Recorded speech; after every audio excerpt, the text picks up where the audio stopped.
एक प्रश्न यहाँ पे है कि कोई खुश नहीं रहना चाहता, खुशी की उसे वैल्यू ही नहीं है। ऐसे लोगों को कितना समझाना चाहिए? खुशी को नकार देते हैं, फिर भी मिलती रहती है, तो क्या ये संचित कर्म होते हैं? मतलब दो प्रश्न है कि कोई व्यक्ति खुशी की वैल्यू ही नहीं समझ पा रहा है, ऐसे व्यक्ति को हम कैसे समझाएं? और दूसरा प्रश्न ये है कि कोई खुशी को नकारता है, फिर भी उसको मिलती ही रहती है ना, उसको चाहिए नहीं फिर भी मिल रही है, तो क्या यह संचित कर्म है उसके, या फिर क्या है ये, या पुण्य है, क्या है? पहली चीज, खुशी की कोई व्यक्ति वैल्यू नहीं करता, इसका मतलब साफ है अवेयरनेस, जागरूकता की उसके अंदर कमी है। अपने जीवन के प्रति जागरूकता की उसके अंदर कमी है, या फिर जो उसने अपने जीवन की अपने अंदर धारणा बनाई है वो शायद गलत हो चुकी है, या फिर जो अपने मन मन के अंदर मान्यता बनाई कि मेरा जीवन ऐसा ही है। कोई बोलता है ना कि मेरा जीवन दुखी ही है, खुशी है, हर तरफ खुशी मिल रही है, उसे दिख रही है, तो ये इन सब चीजों का दोष हो सकता है, गलत धारणा, गलत मान्यता, या फिर जागरूकता की कमी। तो इसकी वजह से वो व्यक्ति उस चीज को नहीं समझाता, और उसको हम कितना समझाए, उतना ही समझाओ कि वो उठ के तांडव ना करे, बस सीधा प्रश्न का उत्तर है। नहीं तो ये व्यक्ति क्या करेगा? और जो व्यक्ति आनंद, हैप्पीनेस, खुशी की वैल्यू नहीं समझ रहा है, इसका मतलब साफ है उसके दिमाग में नकारात्मकता बहुत ज्यादा तीव्रता से भरी है, या फिर कोई गलत धारणा बहुत तीव्रता से भरी है।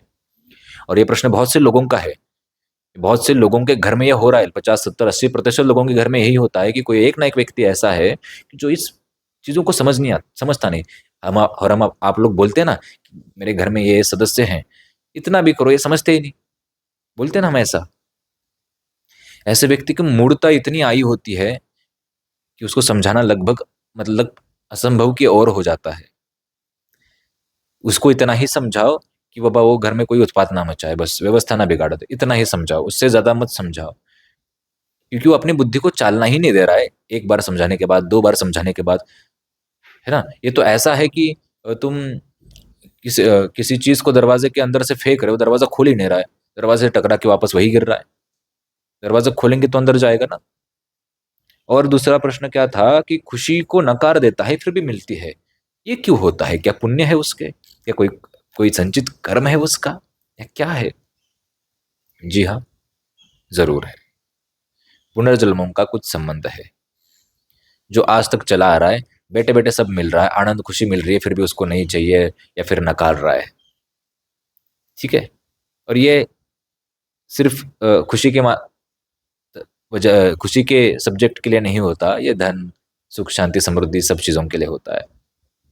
समझ गए कि जी हाँ, पुण्य कर्मों के अनुसार भी, और पुनर्जन्मों के कर्मों के अनुसार भी, या फिर इसी जन्म के कुछ अच्छे कर्मों के अनुसार भी उसे आज व्यवस्था बनी हो। उत्तर मिला? थोड़ा कंफ्यूजिंग है आपके लिए, थोड़ा सोच को हिलाने वाला या फिर भ्रमित करने वाला ये उत्तर है, लेकिन हम शॉर्ट में हम देने के प्रयास कर रहे हैं। लंबा उत्तर देंगे तो 2-4 घंटे वैसे ही एक ही विषय पे चले जाएंगे। ठीक है। तो आशा करते हैं कि इस प्रश्न का उत्तर मिला हो। और वरिष्ठ अनुमान में जिनको आना है, ठीक 12 बजे से पहले 5 मिनट आप यहाँ पे पहुंचना अनिवार्य है। हर रविवार ये वरिष्ठ हनुमान जी की सभा यहाँ पे होती है। इसके अंदर दैहिक, दैविक, भौतिक जितनी भी समस्याएं तुम्हारे जीवन की, जैसे हमने बोला आगे पीछे ऊपर नीचे कितने भी समस्या हो, वो सारी समस्या का निवारण किया जाता है, और वो भी संपूर्णतः निशुल्क।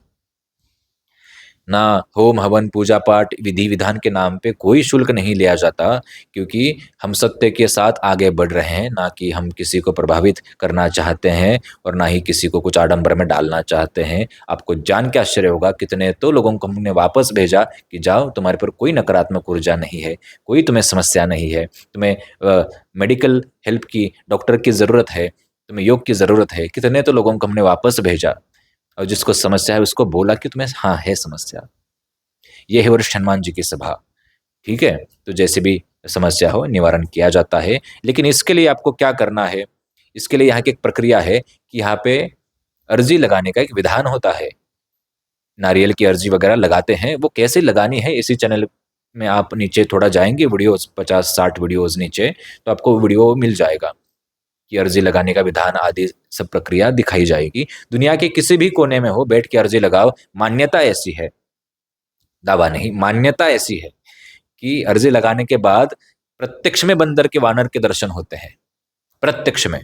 और इसके वीडियोस भी बहुत से लोगों ने अपने अनुभव भेजे हैं, वो भी आप जाके देखें, कोई कपल कल्पना नहीं। हम ऐसा कभी नहीं बोलते कि जाओ स्वप्न में तुम्हें दिखेंगे। बाबा, स्वप्न मतलब तुमने किसी को ये दिया, ऑर्डर दिया, और साइकोलॉजिकली दिया, मतलब कुछ ना कुछ होगा। स्वप्न तुम्हें एक दिन, 2 दिन, क्या 10 दिन भी लगातार एक ही स्वप्न आ सकता है, लेकिन प्रत्यक्ष में ये संपूर्णता अलग विषय है। और ये वरिष्ठ हनुमान की कृपा है। ये दुनिया, विश्व का इतिहास का एकमात्र सभा ऐसी है कि यहाँ पे ये सब चीज़ें आपको आज भी देखने को मिलेंगी। इससे आपकी श्रद्धा विश्वास मजबूत होगी। एक बात अंत में हम आपको ज़रूर बताएंगे, आप एक चीज़ के पीछे पागल की तरह मत भागो।